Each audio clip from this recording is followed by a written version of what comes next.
നീയാരാ? ഞങ്ങൾ ഹിമാലയ താഴ്വരയിലുള്ള കാങ്കിനി ദേശത്തുനിന്ന് വരുന്ന വേതാളങ്ങൾ. കണ്ടില്ലേ? കണ്ടെല്ലാം. ഞാൻ ആ ദേശത്തിലെ മൂലിക രാജകുമാരനാണ്. പൊതുവെ ഞാൻ പുലിയെ കൊണ്ടാണ് മരുന്നുകൾ ഉണ്ടാക്കുന്നത്. പുളിക്കുരു കൊണ്ടല്ല, സത്യമായ പുലിപ്പാല് കൊണ്ട്. ഈ ജലതരങ്ങനെ പുലി മരുന്നോ? നിങ്ങൾക്ക് മാത്രമല്ല, നിങ്ങളുടെ വേതാളക്കോട്ടയിലുള്ള എല്ലാവർക്കും വേണ്ടിയാ കൊണ്ടുവന്നേ. ഇനി ഈ പുലിമരുന്ന് എങ്ങനെയാണ് പ്രവർത്തിക്കാൻ പോകുന്നതെന്ന് മാത്രം നോക്കിയാലും. അപ്പൊ നിന്നെ ഞാൻ തന്നെ കോട്ടയ്ക്ക് കൂട്ടിക്കൊണ്ടുപോകണം. നിങ്ങൾ എന്നെ അവിടേക്ക് കൂട്ടിക്കൊണ്ടുപോയില്ലെങ്കിലും ഞാൻ അവിടെ എത്തും. ഇത് പുലി എന്ന് പറയുന്ന വിജയ് സാറിൻ്റെ ഒരു ചിത്രമാണ്. പുലി. ഇത് സത്യം പറഞ്ഞാൽ എന്താ പറയുക, ഇത് കുറച്ച് കോമഡിയും പിന്നെ ഒരു എന്താ പറയുക, ഒരു പുരാണ സ്റ്റൈല് പോലെ ഉള്ളൊരു സിനിമയായിരുന്നു. ഈ ചിത്രം വളരെ മനോഹരമായ ചിത്രമായിരുന്നു. പക്ഷേ ഇത് കാര്യമായിട്ട് ഈ പറയുന്ന പോലെ അത്ര അങ്ങോട്ട് തമിഴിലാണെങ്കിലും അത്ര ശ്രദ്ധിക്കപ്പെടാത്ത ഒരു സിനിമയായിരുന്നു. കാരണം എനിക്ക് തോന്നുന്നു ശരിക്കും വളരെ ഒരുപാട് ചിലവാക്കിയല്ല, ഒരുപാട് കോസ്റ്റുള്ള ഒരു സിനിമയായിരുന്നു പുലി എന്ന് പറയുന്നത്. അപ്പോൾ ഈ സിനിമ വളരെ മനോഹരമായിട്ട് വളരെ ഹാപ്പി ആയിട്ട് ഡബ് ചെയ്തൊരു സിനിമയാണ്. കാരണം ഇത് വളരെ കോമഡി നിറഞ്ഞ ഒരു ചിത്രമായിരുന്നു. ഒരു പുലിയുടെ പാല് കൊണ്ട് ഒരു മെഡിസിൻ ഉണ്ടാക്കുന്ന, അല്ലെ ഒരു മൂലിക കണ്ടുപിടിക്കാൻ പോകുന്നതും, പുലിപ്പാലിൽ ആ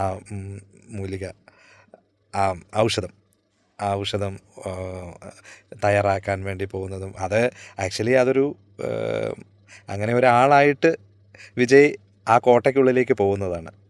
ശരിക്കും ശ്രീദേവിയാണ് ആ കോട്ടയിലെ റാണി. അപ്പം അവിടെ ഉണ്ടാകുന്ന രസകരമായ ചില അനുഭവങ്ങൾ, ചില ഇതൊക്കെ ഉണ്ട്. അത് ഭയങ്കര രസമായിട്ട് വളരെ ഹാപ്പി ആയിട്ട് ഡബ് ചെയ്ത ഒരു സിനിമയായിരുന്നു വിജയ് സാറിൻ്റെ പുലി എന്ന ഈ ചിത്രം.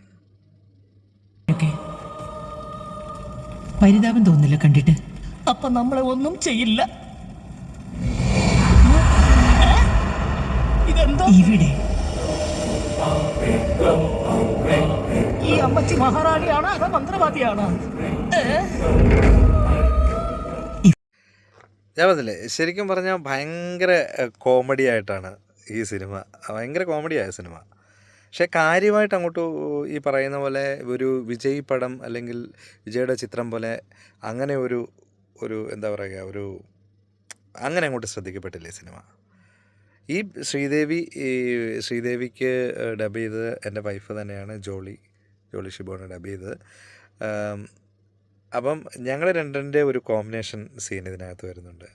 ശ്രീദേവിക്ക് ജോളി ഡബ് ചെയ്യും, ഓപ്പോസിറ്റ് വിജയ് സാറിന് ഞാൻ ഡബ് ചെയ്യും. അപ്പോൾ ആ ഒരു കോമ്പിനേഷൻ സീൻ അങ്ങനെ ചുരുക്കം ചില സിനിമകളിലാണ് അങ്ങനെ ഒരു ഇത് വരാറുള്ളത്. അപ്പം തീർച്ചയായിട്ടും ഈ സിനിമ ചെയ്യുമ്പോൾ അതും ഒരു പ്രത്യേക ഒരു ഹാപ്പി, അല്ലെങ്കിൽ എനിക്കൊരു സന്തോഷമായിട്ട് തോന്നിയ ഒരു സിനിമയാണ്. കാരണം ഇതിനകത്ത് ശ്രീദേവി എന്ന് പറയുന്നത് ഒരു മെയിൻ ക്യാരക്ടറാണ്. അപ്പം വിജയ് സാറിന് ഓപ്പോസിറ്റ് ഈക്വലായിട്ട് നിൽക്കുന്ന ഒരു ക്യാരക്ടറായിരുന്നു ശ്രീദേവിയുടെ. അപ്പോൾ ശ്രീദേവിയുടെ ക്യാരക്ടർ ജോളി ഡബ് ചെയ്യും, ഞാൻ ഓപ്പോസിറ്റ് ഹീറോയ്ക്ക് ഡബ് ചെയ്യുമ്പോൾ ആ ഒരു സന്ദർഭം എനിക്ക് വളരെ സന്തോഷം നിറഞ്ഞ ഒരു സീനായിരുന്നു ഈ പുലി സിനിമയിലെ ഈ ഒരു സീന്. എവിടെ നിന്നാണ് വന്നിരിക്കുന്നത്? റാണി ചോദിച്ചത് കേട്ടില്ലേ? ഞങ്ങൾ കാങ്കണി ദേശത്തുനിന്ന് മരുന്നുകളുടെ വിത്തുകൾ കൊണ്ടുവന്നിട്ടുണ്ട്. റാണി, ഞാൻ മൂലിക രാജകുമാരൻ മരുതീരൻ. ഇവിടെ രക്തം ഛർദ്ദിക്കുന്ന രോഗത്താൽ മാസത്തിൽ 3 പേര് മരണമടഞ്ഞുകൊണ്ടിരിക്കുന്നു. എന്താണ് വൈകി വന്നിരിക്കുന്നത്? പറയൂ രാജകുമാര. രാജകുമാരിയോടൊത്തു വരുമ്പോൾ കഴുകം മലയിൽ വെച്ച് ഞാനിവരെ കണ്ടുമുട്ടി. കരിമ്പുലിയുടെ അടുത്ത് നിന്നും രാജകുമാരിയെ രക്ഷിച്ചത് ഈ രാജകുമാരനാണോ? ഞാൻ അറിഞ്ഞു. സന്തോഷം. എന്തു പറ്റി? പറയൂ, എന്താണ് ഇത്ര വൈകിയത്? റാണി, ഞങ്ങളുടെ കാങ്കണി ദേശത്ത് ഭയങ്കര കൊടുങ്കാറ്റ്, അതുകൊണ്ട് മരുന്ന് ചെടികളെല്ലാം നഷ്ടപ്പെട്ടു പോയായിരുന്നു. അതാ താമസിച്ചത്. ഇതുപോലുള്ള ചില കഥകൾ നിങ്ങളോട് എനിക്ക് പങ്കിടാൻ സാധിക്കുന്നത് ദൈവത്തിൻ്റെ അനുഗ്രഹം കൊണ്ട് മാത്രം തന്നെയാണ്. കാരണം അങ്ങനെ ഒരു ചാൻസ് അല്ലെങ്കിൽ അതിനുള്ളൊരു അവസരം നമുക്ക് കിട്ടുന്നത് കൊണ്ടാണ് എനിക്കിപ്പം ഇങ്ങനെ ഒരു രംഗത്തെക്കുറിച്ചോ അല്ലെങ്കിൽ ഇങ്ങനെ ഒരു സീനിനെക്കുറിച്ചോ എനിക്ക് നിങ്ങളോട് പങ്കുവെക്കാൻ സാധിക്കുന്നത്. അതിന് ഈശ്വരനോടും പ്രേക്ഷകരായ നിങ്ങളോടും എനിക്ക് ഒരുപാട് നന്ദിയുണ്ട്.